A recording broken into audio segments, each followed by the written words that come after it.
Hello guys, welcome back to the video. Today is day 28, season 1, so let's get video. Starting off down here, we have the Disco Defender and the F. Williams counter trailer parked up. Then we have the Fleming roller in the shed here. Nothing else has really been put in here, so that for now that's the only thing. Then we have the yard scraper, turn the bucket, oil tank, sheep trailer, New Holland T6175 and the John Deere Gator parked up. Then we have the John Deere tire handler, coon mower, lawn mower, KTM dirt bike, class round baler, John Deere bear wrapper, and the fallow rake in the shed there. Then here we have the Farmer's Son's Golf. So he's just pulled that out there, and he's just letting it run. He's about to go out in it later, but he's in the middle of doing something. So he just parked it there, ready for later.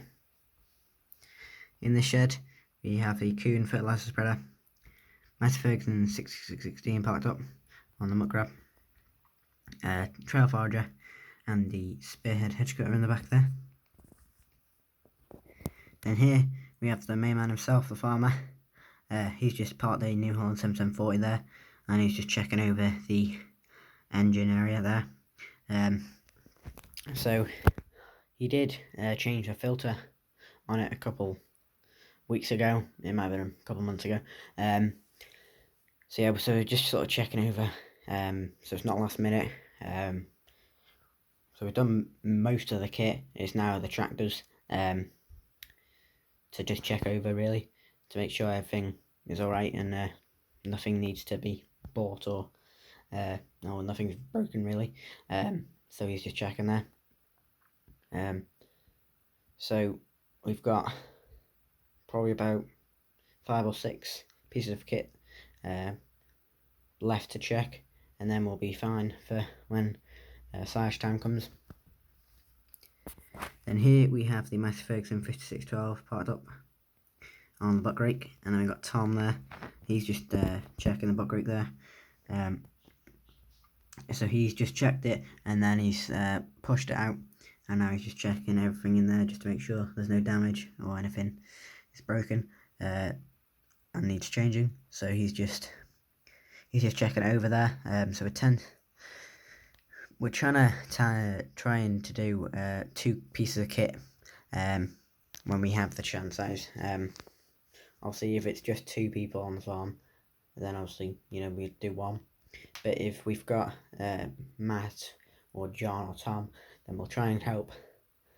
They'll try and help us check over the kit, so it gets done quicker. Then there's less something not to worry about, and knowing that we can get silage and bale time and we can crack on. So yeah, he's just checking there. Then we have the Herb stump trailer, Matt's Land Rover parked up and Tom's Land Rover parked up, Keenan, feeder, and the New Holland mini baler. Then we have the Marston silage trailer. So this will probably be one of the last pieces of kit to check for silage time, because obviously the baling will be before pit silage, so we don't really have to rush with this one. We can take our time, but it will be either the last or one of the last anyway, to check over. And hopefully, with it being somewhat old, early 2000s I believe, but it's still hopefully going strong and nothing's broken.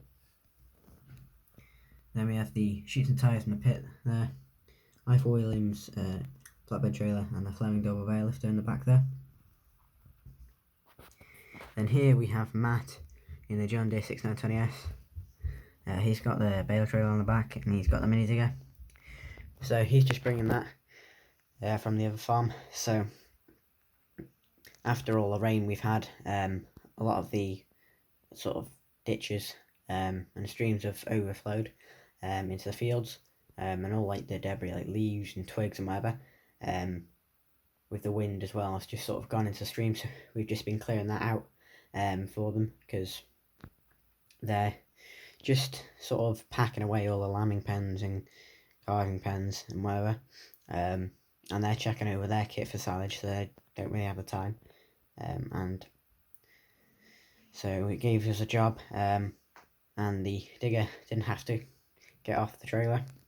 Yeah, so they just digging out all the leaves and twigs, just so the water can run freely, really, and then maybe the cows or sheep or whatever can drink out of the stream in summer when it gets too hot. So you're just coming back into the yard there, and in the fields you've got all the ewes and lambs and the chickens, chicks, ducks and ducklings, and then you got some chickens there as well. Then heading into the cow field, all the cows and calves are happy this evening. Then we've got the 2 meg lambs there, enjoying themselves. And then we've got the farmer's son on the hunter quad. He's just checking on the meg lambs to see how they're catching up with the other lambs, because obviously the other lambs are drinking their mother's milk, which these two don't have. We're sort of not feeding them as much milk on the bottle. We're still doing it, but not as often, not daily. We sort of cut down to 6 days, and then we're going to slowly wean them off it. And then once they're done, we're going to slowly get to stop feeding them, and then hopefully they'll be a good enough size that they can survive off the grass. If not, then we will have to feed them milk from the bottles. So hopefully these will catch up with the other lambs, so when it comes to time of selling them, they can all go off at the same time. And same with the calves, hopefully they can all go off at the same time so you don't have to keep them, and then the mothers can have a bit of a rest, and then back with the ram and the bull, and then the sort of cycle restarts. But yeah, so he's also just checking on the calves, because some of them are getting quite big now, and we're thinking of weaning them off maybe, so they can have a bit of free time with the mother, and the calf can have a bit of a break, and then we can maybe sell the calves early.